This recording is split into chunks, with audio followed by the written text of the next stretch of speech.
Rádio Novelo. Bem-vindo ao Rádio Novelo Apresenta. Eu sou a Branca Viana. Eu preciso dizer uma coisa. Nunca na minha vida o São Longuinho me ajudou a achar nada. Mas não é culpa dele. Eu é que sou descrente mesmo, desde menina. Eu acho que eu vim sem esse chip. Então eu nunca fiz pedido, eu nunca dei 3 pulinhos. Ou eu acho as minhas coisas, ou eu não acho, sem intervenção divina. A minha avó paterna tinha uma técnica diferente. Quando ela dava falta de algum pertence, ela virava a imagem de algum santo, eu acho que era Santo Antônio, de costas. Eu me lembro de perguntar para ela o que ia acontecer se o objeto não aparecesse. O santo ia ficar de castigo para todo sempre? E ela, sim, é o trabalho dele. Regras são regras, né? Uma tia do meu marido ia por outro caminho. O raciocínio dela era que todo mundo fazia pedido para os santos mais badalados. Então, se ela não achava a carteira perdida, devia ser porque São Longuinho estava com a fila congestionada de tanta gente dando pulinho.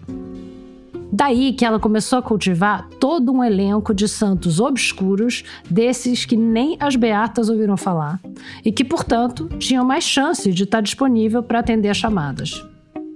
Ela tinha um santo para achar vaga, outro santo para ajudar a estacionar. E pensando agora, pelo jeito, carro era um tema sensível para ela. As 2 histórias do episódio de hoje se passam nesse momento de procura desesperada. E acho que não é spoiler dizer que não tem intervenção milagrosa de São Longuinho. Quem conta a primeira, depois desse intervalo, é a Bárbara Rubira.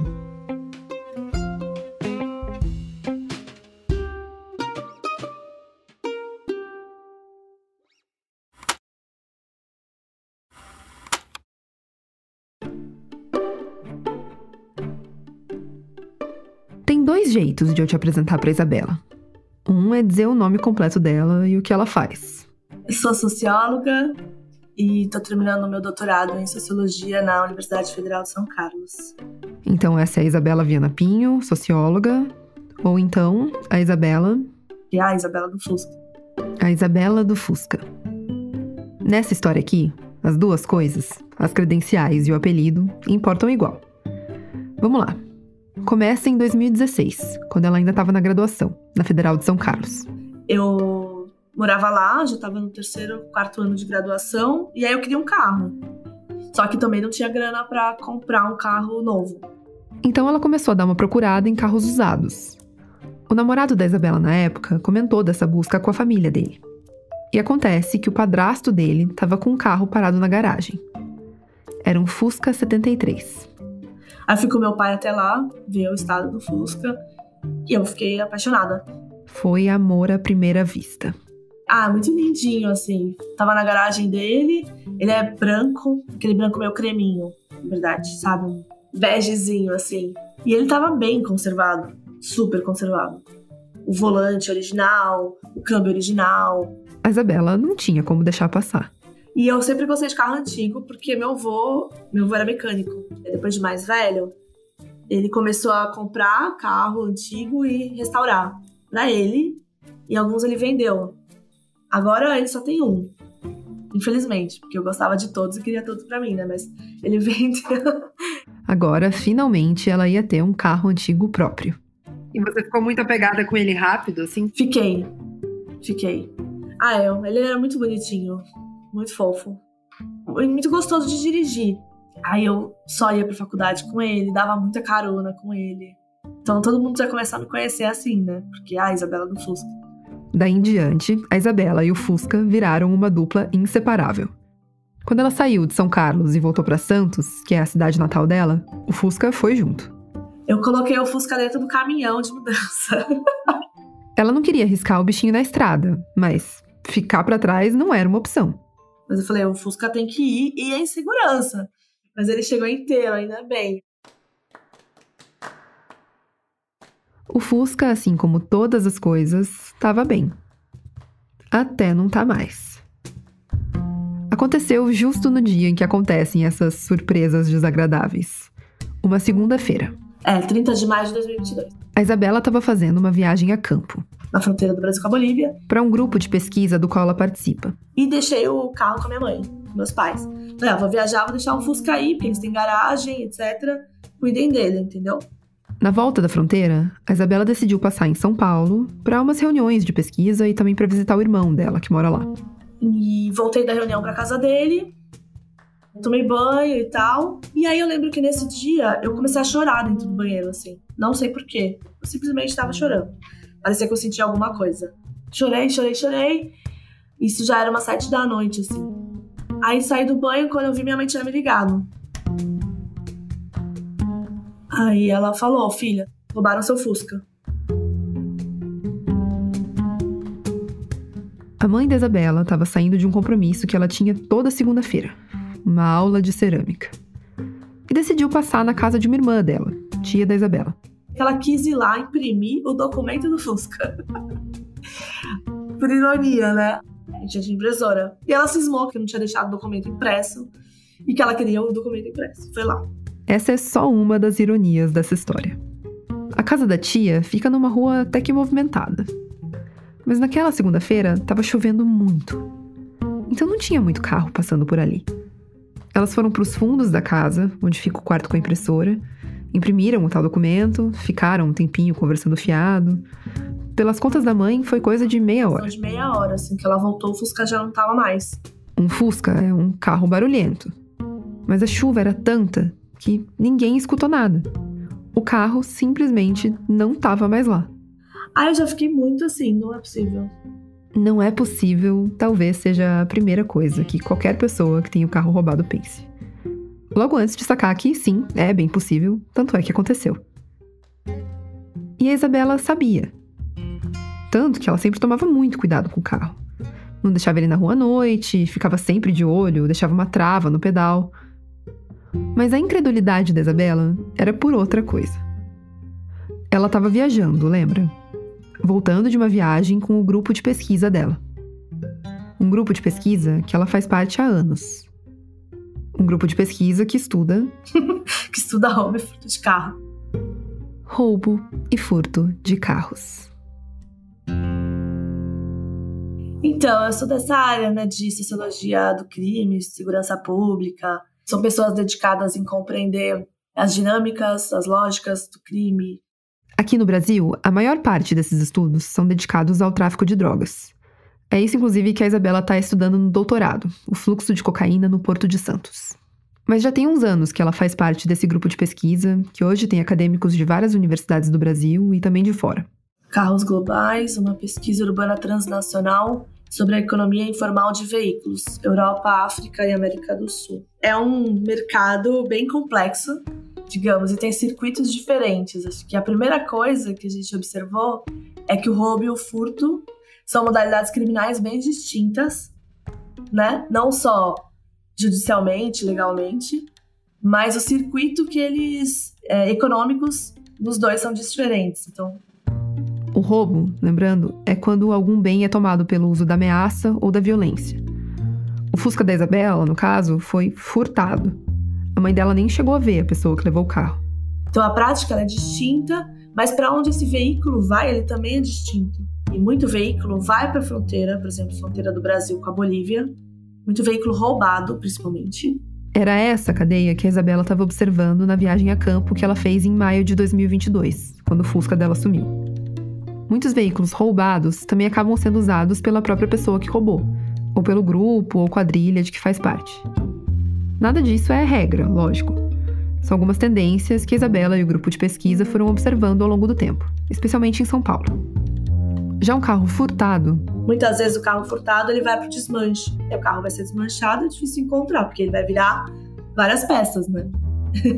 Para circular de novo no mercado. A Isabela também já fez muita pesquisa de campo em desmanche. E ao longo do tempo ela foi fazendo alguns contatos. Em desmanches legais, que operam nos conformes da lei, mas também com fontes e interlocutores ligados ao crime. Nesse tempo todo, talvez por algum mecanismo de autoproteção, ela não ficava imaginando o Fusca amado dela entrando nessa dança dos carros furtados ou roubados. Mas quando o impensável aconteceu, pelo menos ela estava com alguns contatinhos. Que tem uma certa moral, que tem uma coisa que... Ou que conhecem muito da Baixada Santista, conhecem muita gente. Pelas pesquisas, ela sabia que muitas vezes um carro fica um tempo esquentando, parado depois do furto. Tem que ter esse momento de espera pra ver se alguém vai atrás, sabe? E eu sabia disso, então pensei, pode ser, né? E assim, não deviam ser muitos Fusca 73 rodando em Santos naquele dia, né? Alguém podia ter visto, ficado sabendo de alguma coisa. Mas esse era o instinto dela de pesquisadora. Pela primeira vez, ela não estava só nessa posição. Ela era também vítima. E a mãe dela fez o que é normalmente aconselhado a quem é vítima de um furto. Um boletim de ocorrência. E aí, as pessoas que acionei, envolvidas, falaram, você fez BO? Aí eu, sim, minha mãe fez. Falou, você fez BO, dificilmente o crime devolve. Dificilmente alguém vai entrar em contato com você, dificilmente alguém vai fazer alguma coisa por você. O crime enxerga a polícia como outra instância, outra ordem, que não é a deles, entendeu? Então, se a pessoa ativou essa outra ordem, a gente não vai se envolver. A pessoa tá com a polícia, como se fosse assim, você tem um lado, entendeu? Você acionou a polícia, você acionou o Estado. Então, o Estado que vai tentar ir atrás por você. E aí também tem os perigos, eu imagino, pra eles, né? Os contatos dela não iam poder ajudar. E a polícia, bom... Na Guarda Municipal aqui de Santos, na delegacia, e era tudo assim, a gente não tem muito o que fazer. A alternativa que a Isabela achou foi gritar aos 4 cantos pra ver se alguém sabia do Fusca. Ela deu entrevista pra imprensa local, fez posts nas redes sociais. Teve gente tentando dar golpe do falso sequestro, ligando pra família dela pedindo resgate por uma suposta devolução do carro. Teve um senhor que se compadeceu e ofereceu o próprio Fusca a um preço baixo pra tentar diminuir a dor da perda. Mas no fim das contas, nada do Fusca dela. Foi interessante de ver que tem os limites da pesquisa, né? Porque por mais que a gente esteja há anos estudando um tema, a gente não dá conta de tudo, sabe? Porque aí você vai vendo o quanto o mundo é complexo mesmo. E o crime é complexo. A Isabela nunca tinha explorado, por exemplo, como funciona o mercado ilegal de carros antigos, como era o caso do Fusca. Circuito de carro antigo é uma coisa super específica. Fusca é visado, todo mundo sempre me falou.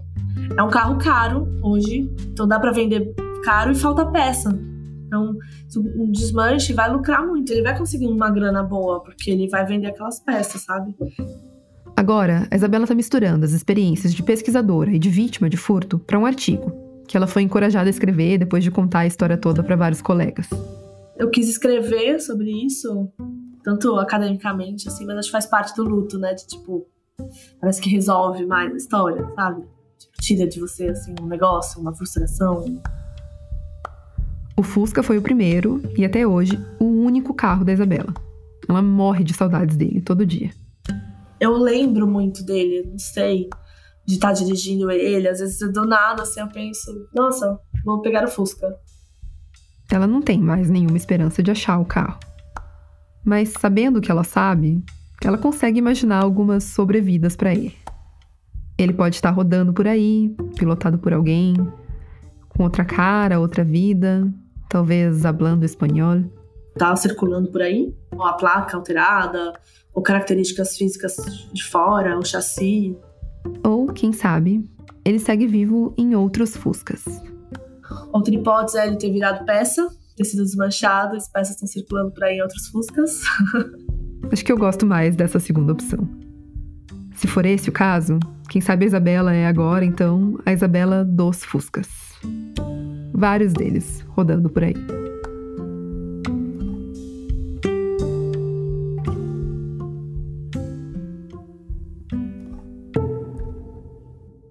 Essa foi a Bárbara Rubira. A gente volta daqui a pouquinho.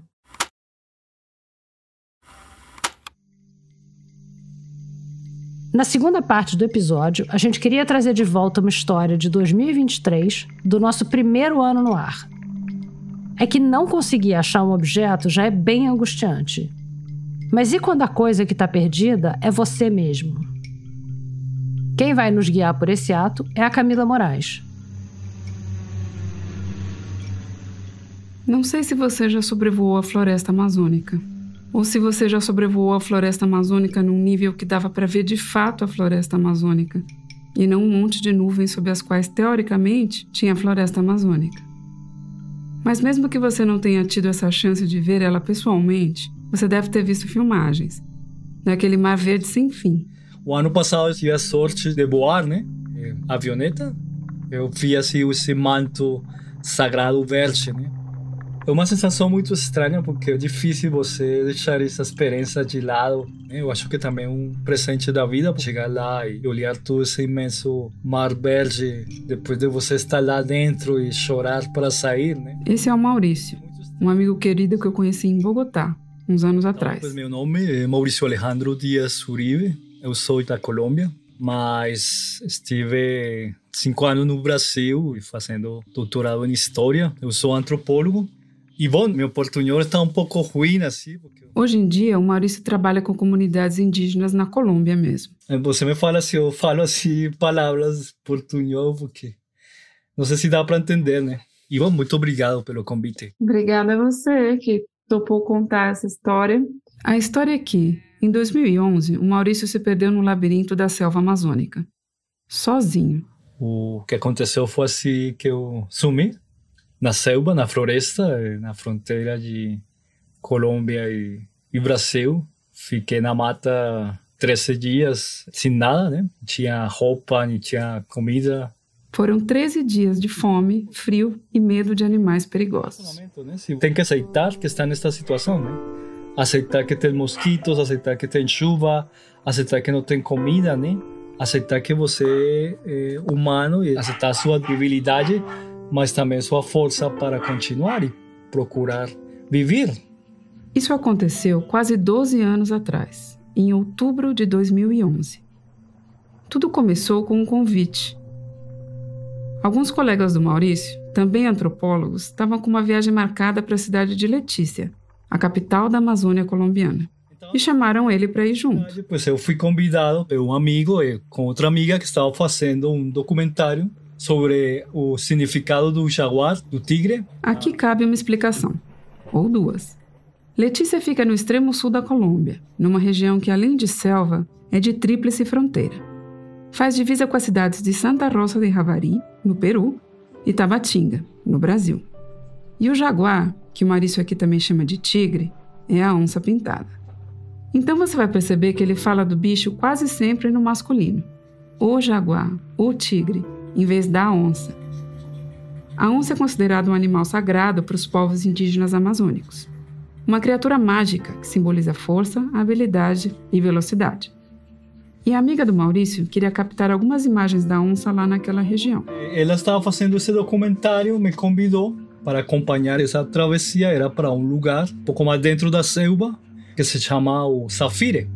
Um lugar onde passam os jaguares, as onças passam por aí. Para chegar no Safire, eles tiveram que seguir por uma trilha na floresta por quase 8 horas. O plano era ficar lá por 2 semanas, gravando e entendendo a relação das pessoas com as onças. Falando assim do significado do tigre, como os indígenas caçavam nele no passado. E aí a gente chega numa questão um pouco delicada, porque não é fácil ver uma onça. A gente tem medo dela, mas ela também tem medo da gente. Ainda mais se a gente estiver em grupo. Então, para atrair uma onça para perto o suficiente para poder filmar o bicho, os antropólogos colocam comida como isca para a onça.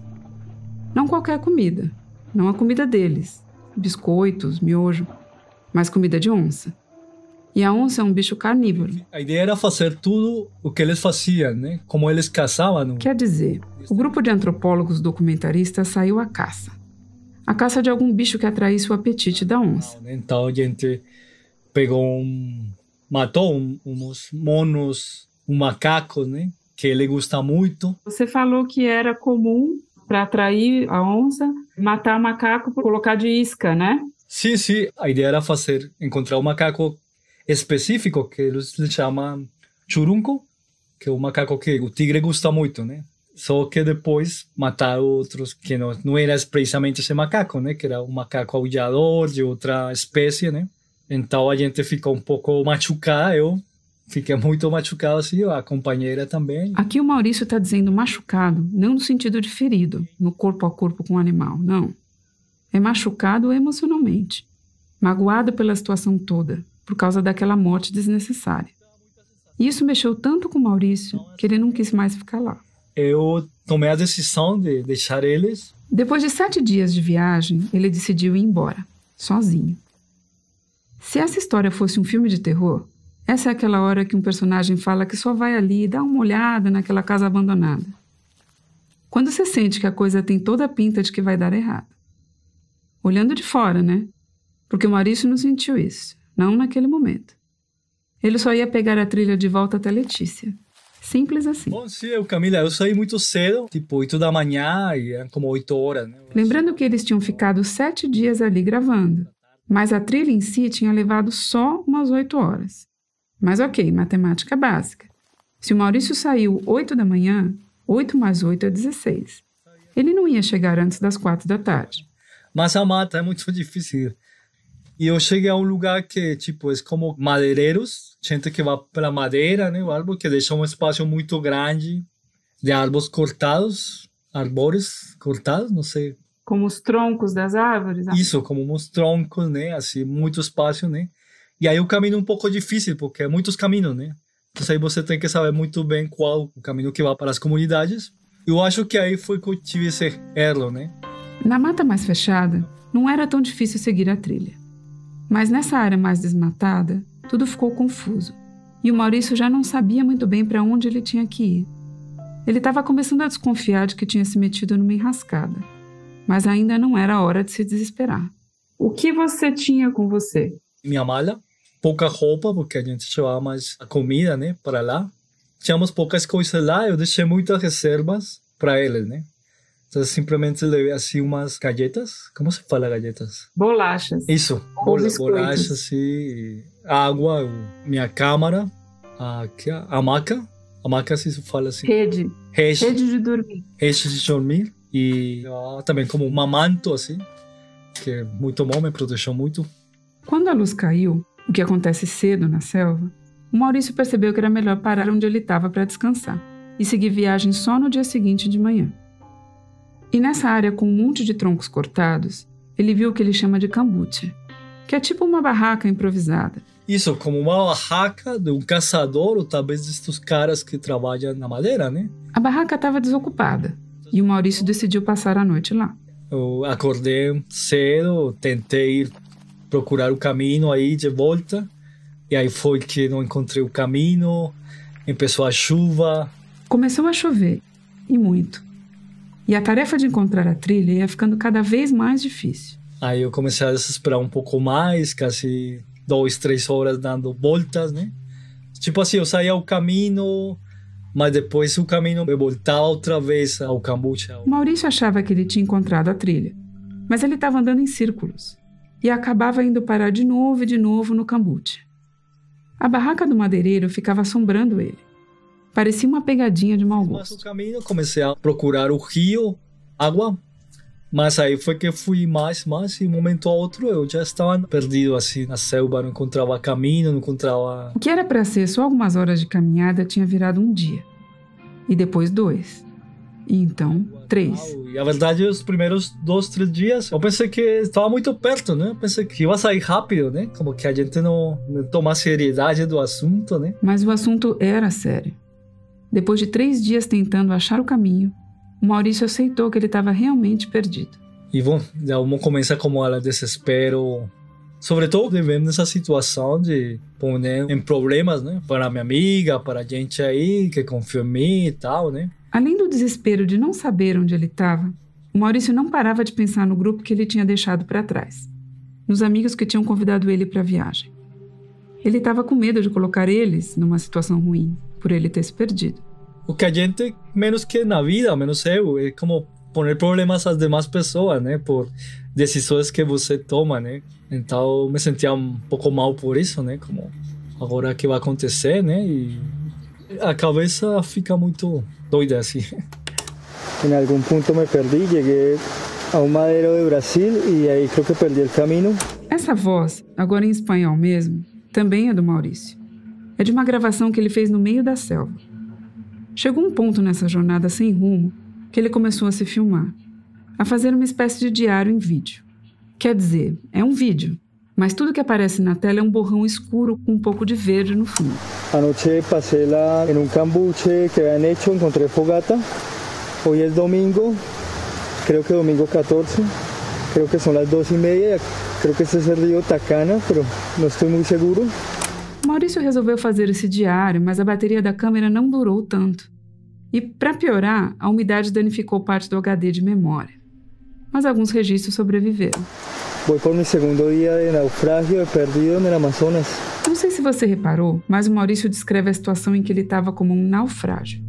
Como se ele estivesse numa ilha deserta ou num barco à deriva, em vez de na maior floresta tropical do mundo. Pensando bem, até que faz sentido. De certa forma, ficar perdido na floresta não é tão diferente de ficar perdido no mar.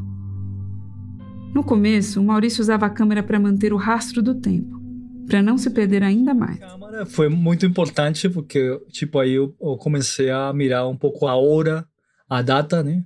Era como uma forma de conexão com a realidade, com o tempo e com o espaço. E o tempo passava. E, na maior parte dele, o sentimento que mais ocupava a cabeça do Maurício era a culpa. O diário de náufrago dele deixa isso bem evidente. Si por favor alguien ve esto, espero que no ocurra así, espero que me perdone mi madre y mi hermano, mi familia por andar por acá. También que me perdone Cata y don Sergio y Rodolfo por haberme ido solo. Espero llegar a encontrar el camino. No he comido nada, no tengo nada que comer, solo he bebido agua. Muchas gracias.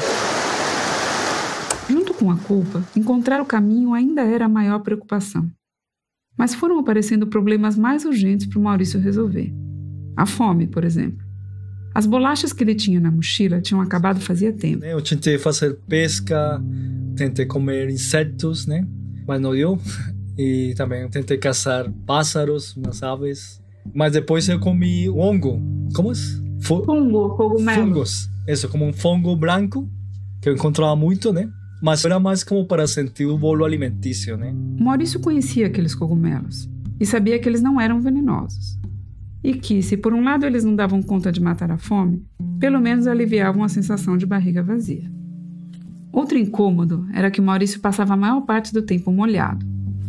Por sorte, ele tinha um bom par de botas que facilitavam a dura tarefa de andar na lama, ou no fango, em espanhol. Não podia sair do fango, né? Era como que a mesma selva era um ente vivo que se está comendo. Eu tentava caminhar para cima. Eu pensava assim, é como o que acontece com todas as matas, né? As florestas, elas sempre procuram luz para fazer sua síntese, porque como... Ele se viu no lugar de um arbustinho, tentando lutar por um feixe de luz do sol.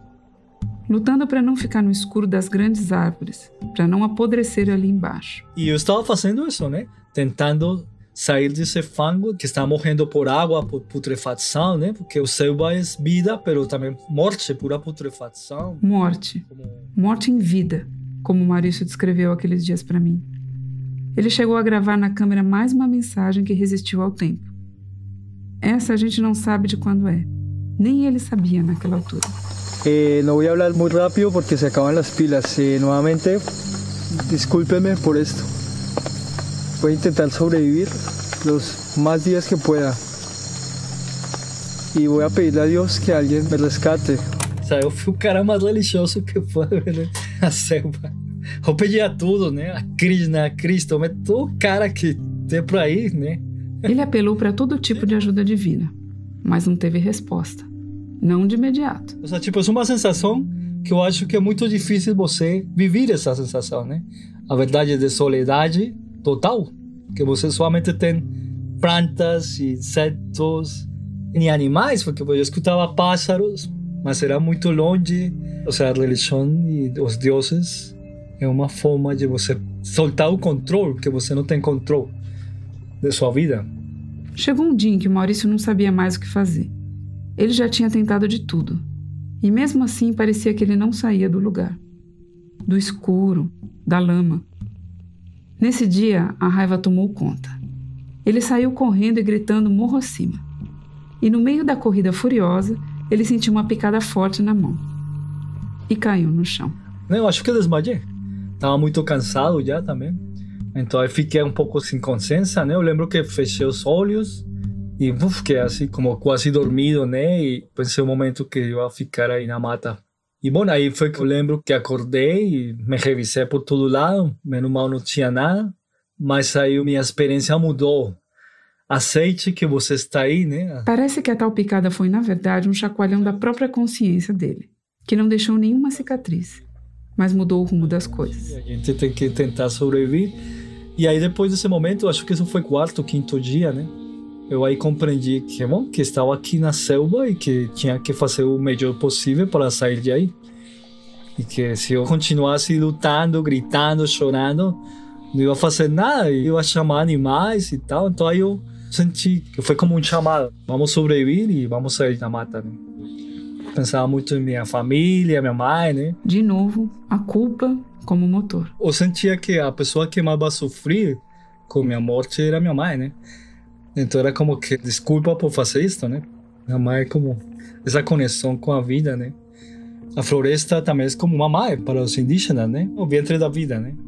Com essas duas mães em mente, o Maurício inaugurou uma nova fase do naufrágio. A fase da aceitação. Eu sou um náufrago. É assim mesmo. Então o Maurício tentou inventar uma rotina. Descansar, procurar alimento, rezar, até praticar yoga. E caminhar. Quando eu acordava, já com um pouco mais de energia, eu começava a caminhar, né? Acho que talvez 4, 3 da manhã, que começava um pouco a luz. Depois eu já ficava muito cansado, tipo 2, 3 da tarde, eu já pensava onde eu vou tirar a rede. Até que, talvez por obra desse centramento, dessa disciplina, talvez porque alguma entidade divina tenha finalmente ouvido os apelos dele, o Maurício viu uma luz. Acordei cedo, estava caminhando, olhei para cima do céu e eu vi uma luz muito clara, assim. Quando eu vi, a luz estava iluminando o caminho, né? Era um sendero, um caminho. Eu identifiquei perfeitamente, né? Eu senti como se foi para mim. O que você pensava sobre isso tudo? Eu tô ficando louco? Isso está acontecendo? Não, porque, sabe, a selva é a vida intensa. Eu sentia os mosquitos, eu sentia a chuva. Ou seja, eu estava muito vivo, né? Nessa fase, o Maurício também teve sonhos muito intensos. Num deles, ele estava no meio de um banquete e não sabia o que comer, mesmo morto de fome. A comida de todas partes do mundo, as comidas mais saborosas, como uma espécie de banquete muito elegante, né? Aí, na hora em que ele decidiu o que pegar, a comida sumia. Ia por a bebida e quando eu voltava, não encontrava outra vez nada. No outro sonho, aparecia um menino indígena. Um curumim, perdido na selva, assim como ele. O sonho era que o menino, ele, digamos, peleou com a família e foi assim como regañado, como seria regañado. Ele levou uma bronca da família. Ele levou uma bronca da família e então ele foi para a floresta. A gente se encontrou e depois eu comecei a ter a sensação que ele estava por aí, né? Na companhia do menino, ainda que fosse o personagem de um sonho, Maurício ganhou um pique diferente para seguir a rotina. Ele continuava se alimentando de cogumelos brancos. Descansava na rede, rezava, meditava e acordava para caminhar. Até que um dia ele achou uma trilha. Um sendero, em espanhol. Isso também foi muito interessante, né? Porque eu comecei a caminhar pelo sendero e chegou um momento que, eu ficava aí da noite e tal, eu não sabia para onde ir, se era para trás e tal, mas continuava ele. E eu lembro que uma tarde, eu fiquei aí na rede, estava cansado, e aí chegaram uns macacos, né? Muito perto, né? Aí eles começaram a tirar umas sementes para mim. Sementes. Ou coisas que pareciam sementes. Era como se os macacos estivessem tentando alimentar o Maurício. Ou será que ele estava delirando? Vou comer essa coisa, né? Eu tinha fome, eles estão dando comida para mim. Aí eu fui mais para dentro, olhando eles também, né? Como jogando, falando com eles e tal. E aí o engraçado foi que eu perdi o caminho, eu não sabia onde estava. Hoje em dia ele acha engraçado, mas na hora não parecia nada engraçado. Então eu fiquei desesperado, por um momento eu fiquei, caralho, como eu vou perder o caminho, as coisas. E assim eu olhei para arriba e eu tinha a sensação que o macaco estava assim, uma risa contra mim. Como, não sei, cagado de risa, não sei como seria. O macaco estava morrendo de rir de você? Isso, morrendo de risa, assim, fazendo voluntariamente, sabe? Eles queriam que eu perdesse outra vez, sabe? Eu tive essa sensação. E aí, então eu desesperei muito, aí outra vez comecei a raiva. Aí eu também contra eles, contra a selva, contra tudo, né? Por um momento eu chorei outra vez. E caralho, como eu ia perder o caminho. É uma coisa inacreditável. Então eu fiquei assim, já depois de minha raiva e sacar tudo, eu fiquei assim outra vez tranquilo, me sentei, aí respirei profundo e pum! Veio aí o caminho outra vez, a rede, 7 metros, 8 metros, olhei, aí está aí. Então isso foi assim muito engraçado, porque fiquei assim como... Tipo assim a vida, né? Você acha que tem tudo e tal, e encontrou seu caminho, mas qualquer momento tem uma distração, e aí você outra vez vai para o caos, né? Para fora e... Já fazia 3 dias que o Maurício estava caminhando pela mesma trilha. E já fazia quase 2 semanas que ele estava na selva. Nesse tempo, ele já tinha se perdido várias vezes e se encontrado algumas vezes. Já tinha passado por picos de raiva e de desespero, mas também por momentos de esperança de que um dia ele fosse escapar daquele labirinto. E então aí eu comecei a caminhar muito concentrado, decidido. Por dentro eu falava, vou encontrar, vou sair de aqui, vou sair de aqui, vou sair daqui. E aí logrei, quando cheguei a como um rio grande. Eu olhei para o rio e aí eu encontrei uma canoa pequena, mas tinha uma melancia muito rica, grande, saborosa. Eu fui para lá, doido, feliz da vida.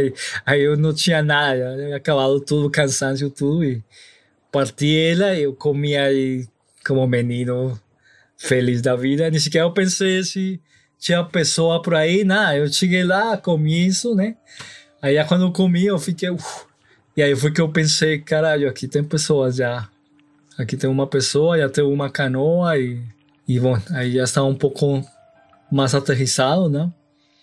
E aí eu fui, descansei um pouco de uma volta e comecei a fazer uns gritos, né? Assim como, oi, tem alguém pra aí e tal. E aí eu escutei que alguém começou a responder também, né? E aí chegaram 2 caras, 2 meninos com uma canoa indígenas, né? Não podia acreditar, aí os caras estavam muito assustados, que esse cara aí doido fraco aí, barbudo, saindo de um monte, esse cara colombiano. Esse cara colombiano era o Maurício Alejandro. Nessa hora, o cara mais feliz do mundo, que tinha acabado de devorar uma melancia que ele não sabia, mas era brasileira. Eles ficaram, já acho que também muito com surpresa, só que depois falaram assim como, a gente vai com nós, e aí eu subi para a canoa com eles. E depois a gente chegou aí na comunidade e as crianças e as mulheres estavam no rio tomando um banho.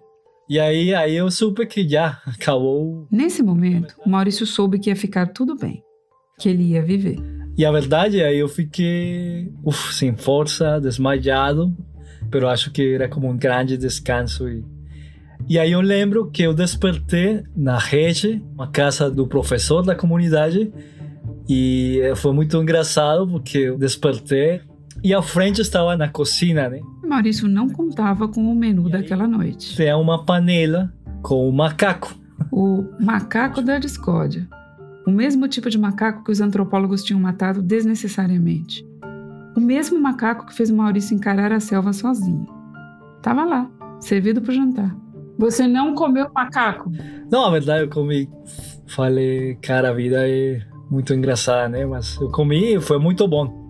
Foi uma metáfora muito hermosa e engraçada da minha história, né? Por sorte, o Maurício saiu inteiro desse naufrágio.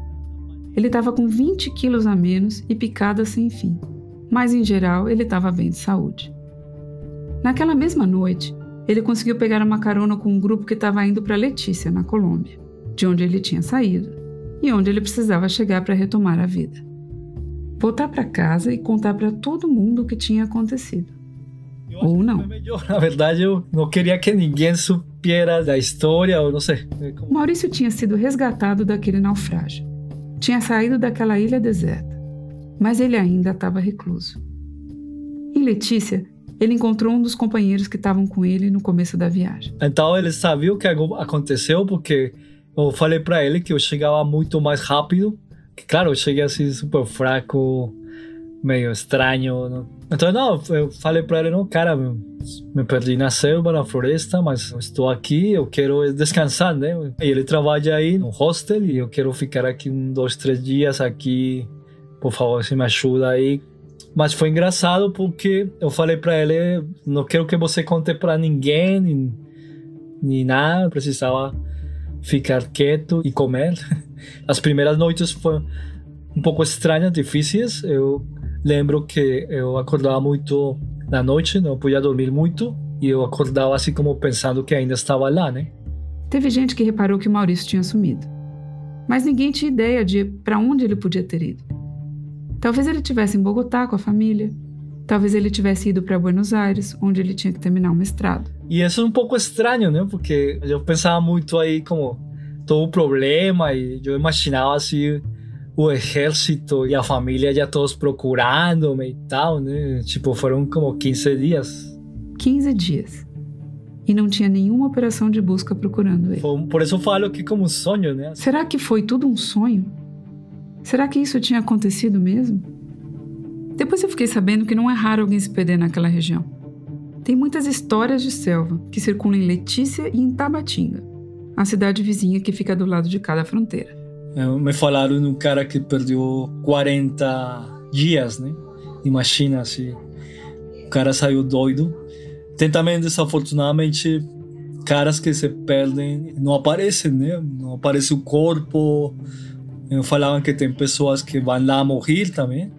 Pessoas que têm enfermidades, coisas assim. E também tem um significado cultural, né? Para os indígenas lá, porque a selva, a floresta é tudo, o território, a cultura, é a mãe, é o céu, o inferno nos indígenas, né?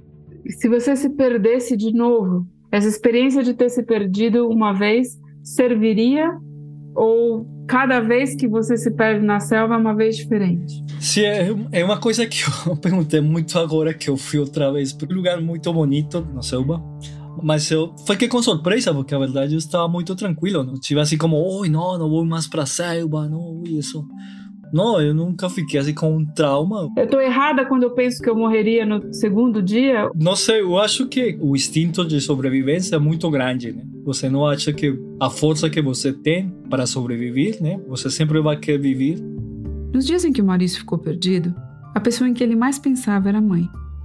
Era a conexão dele com a vida, como ele disse. Em grande parte, o medo que ele tinha de morrer era, na verdade, o medo de fazer ela sofrer. E sua mãe? Quando que ela ficou sabendo de tudo e qual foi a reação dela? Sim, não, a verdade, eu não contei para ela ainda. Nunca contei para ela a situação. Deus! Não, peraí, para tudo. Sim, eu não contei para minha mãe até hoje. Mas eu sei que ela sabe, né? Foi uma conversa que nunca aconteceu. Como que eu pensei, porque vou preocupar ela, eu já estou aqui. Ela sentiu, porque obviamente eu cheguei com a energia muito baixa, fraco e tal, né? Mas estava bem de saúde, né? Não estava assim. E eu acho que igualmente eu contei para minha sobrinha, assim, meu irmão, e acho que depois ela lhe contou, né? Então eu também sentia como certa vergonha, né? Porque eu sabia que ela se ia pôr a chorar, que ia também dar uma bronca, né? Então, para que fazer isso, né? O importante é que eu estava aí, né? Uma história a mais. Que bom que o Maurício contou para mim. Para mim, nunca apareceu uma história a mais.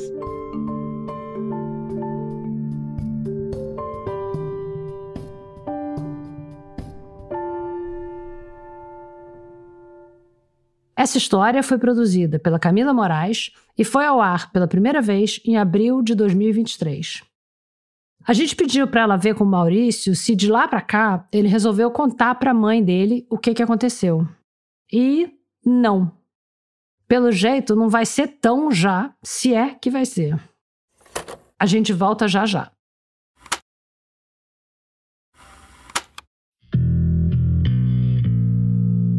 Obrigada por ouvir mais esse Rádio Novelo Apresenta.